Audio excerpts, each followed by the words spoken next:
સાવાગ્યયા તસ્ય ગુણાન ગૃણીતે કરૌ ચ તત્કર્મ કરૌ મનશ્ચ સ્મરેદ વસંતં સ્થિરજંગમેષુ શૃણોતિ તત્પુણ્ય કથા સકર્ણ. બે શ્લોકમાં સુદામાજીનું આખું ચરિત્ર કહી દીધું કે સુદામાજી કેવા છે. બોલે એમની વૃત્તિ અને પ્રવૃત્તિ અને એમના અંગ પ્રત્યંગ જેના કેવલ અને કેવલ ભગવાનની સેવા અને પ્રસન્નતામાં વપરાય છે. જે દિવસે આપણી પણ આ સ્થિતિ થઈ ને ત્યારે આપણું પણ જીવન ભગવાનને ગમશે. અને એટલા જ માટે તો કેવું પડે છે કૃષ્ણસ્યાસિત સખા કશ્ચિત બ્રાહ્મણો બ્રહ્મવિત્તમઃ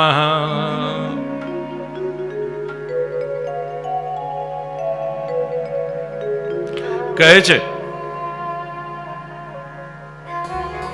વિરક્ત ઇન્દ્રિયાર્થેષુ પ્રશાંતાત્મા જીતેન્દ્રિય. સુદામાજી કેવા છે? વિરક્ત છે, ઇન્દ્રિયોથી જેને જીતેલી છે, પ્રશાંત. અકળાઈ જવાનું, અકળાઈ ઉઠવાના 1000% વ્યાજબી કારણ હોય છતાં પણ એ અકળાઈ નહીં. એનું નામ પ્રશાંત. આપણે તો નામ પ્રશાંત હોય અને ગુસ્સો અહીંયા જ હોય. ટપકું ટપકું થયા કરતો હોય. ક્યારે ટપકું?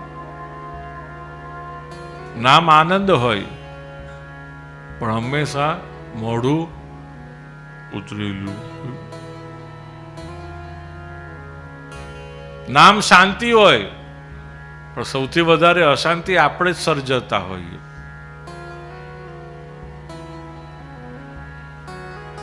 સુદામાજીનું દિવ્ય ચરિત્ર ભગવાને એમને એટલા માટે બોલાવ્યા હતા કે જેથી કરીને દ્વારિકાની નગરીને પાવન કરવાનું સામર્થ્ય બીજા કોઈના પગલામાં ન હતું. માટે ખુલ્લે પગે લાવ્યા, ખુલ્લે પગે મોકલ્યા છે. આવ્યા ને ગયા ત્યાં સુધી કેવલ સુદામાજી સાંભળે છે, રડે છે અને ભગવાન વાતો કરી કરીને પ્રસંગો વાગોળે છે. એવા ગુરુ ક્યાં મળશે જેના સ્નેહમાં આપણે માતા પિતાના વાત્સલ્યને વિસરી જઈએ. સુદામા વનમાં આપણને કંઠ સુધીના જલમાં ગોતવા આવે, હાથમાં ફાનસ લઈને અડધી રાતે કે આ બે છોકરાઓ ક્યાં ગયા? સુદામા, અમે બધા આશ્રમમાં ભણતા ત્યારે અમારી બધાની તો વૃત્તિ કંઈક અલગ હતી, મસ્તીખોર. અમે બધા એવું કહેતા કે મને તો આવી છોકરી ગમે, મને તેવી છોકરી ગમે. ત્યારે તો અમારી ઉપર અકળાતો કે તમે બધા આશ્રમમાં ભણવા આવ્યા છો કે આ બધું કરવા આવ્યા છો? તો એ વખતથી તું વૈરાગ્ય વૃત્તિ વાળો તે. સુદામા, તું પરણ્યો, તું કુંવારો. ભગવાનની પાછળ ઉભેલા ભગવાનના શ્રીમતીજી ધીરે રહીને ચૂંટલો ખણે છે અને ભગવાનને પૂછે છે કે તમે આ 86 વર્ષના ડોસાને તમે પૂછો છો કે તું પરણ્યો, કુંવારો, તમારી પાસે છે એટલી કુંવારી કન્યા તે તમે પરણાવવાના હતા, પૂછો છો?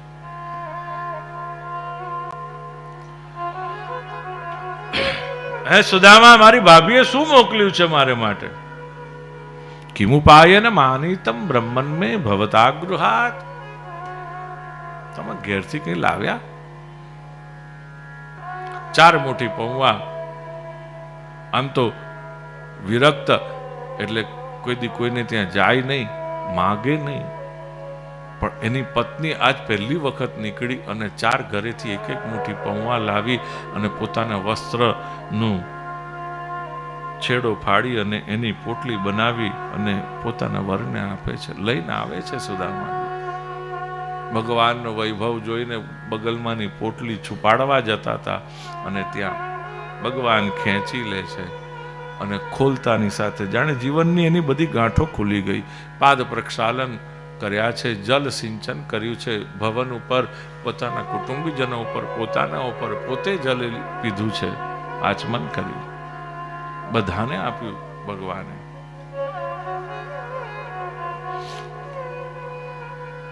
ભગવાન પત્રમ પુષ્પમ ફલમ તો યમ યો મે ભક્ત્યા પ્રયચ્છતિ તદહમ ભક્તિ પરુતમ અશ્નામી પ્રયતાત્મનઃ. ગીતામાં કીધું છે એ જ છે, પણ ભાવ અને અર્થ બંનેના અલગ છે.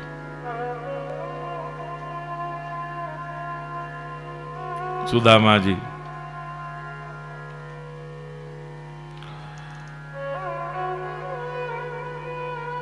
જતા હતા ને ત્યારે એના ખભા ઉપર પોતાનો ગમછો રહી ગયો, એટલે એ પણ ભગવાને પાછો લઈ લીધો. ભગવાનની પત્ની પૂછે છે કે એક તો તમે એને પહેરવા પગમાં ઉપાન પણ ન આપ્યા, કશું તમે એનું આપ્યું નહીં, અહીંયા સત્કાર ન કર્યું, અને તમે તમારો ગમછોય પાછો લઈ લીધો. આવું કરાય? એને કેવું લાગે? બોલે હું જો એ ન કરત તો એનું ગર્વ ખંડિત થાત. એણે કદી કોઈની પાસે માગ્યું નથી, લીધું નથી, ઉછીનું. જ્યારે તમારે કોકને આપવું છે ને તો એ જાહેરમાં ન આપો, સેલ્ફી પડાવીને ન આપો, ફોટા પડાવીને ન આપો. અને એમાંય બ્રાહ્મણને જ્યારે આપવું છે ત્યારે બ્રાહ્મણ જમતો હોય ત્યારે કોઈ દિવસ ફોટો ન પડાય. એને તમે આપો ત્યારે ફોટો પાડીને બધાના દેખતા નહીં, ખાનગીમાં આપો.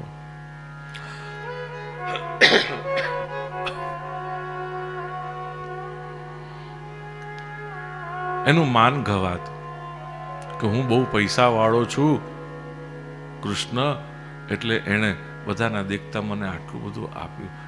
એ લે પણ નહીં, અને લે તો એનું ગર્વ ખંડિત થાય, માન ગવાય. એને ખબર ન પડે એમ તમારે જેટલું આપવું એટલું આપી દો.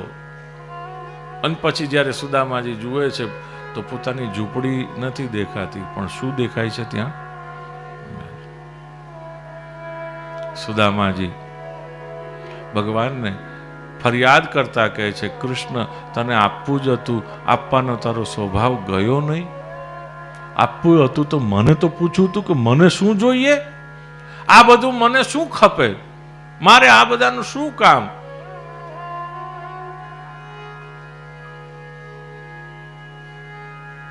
તસ્યૈવ મે સૌ હૃદસખ્ય મૈત્રી દાસ્યં પુનર્જન્મનિ જન્મનિ સ્યાત્ મહાનુભાવેન ગુણાલયેન વિસજ્જતસ્તત પુરુષ પ્રસંગ.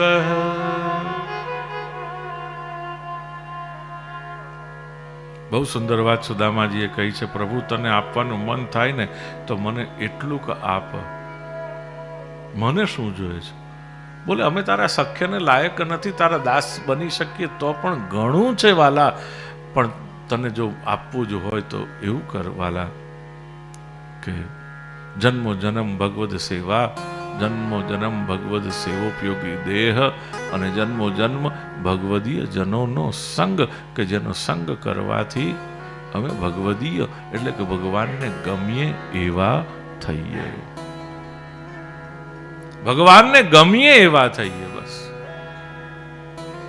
અને આવું આ ત્રણ વસ્તુ જન્મો જન્મ મળે તો એ અમારે મન મોક્ષ છે, અમારે એથી વધારે બીજું કંઈ ન ખપે.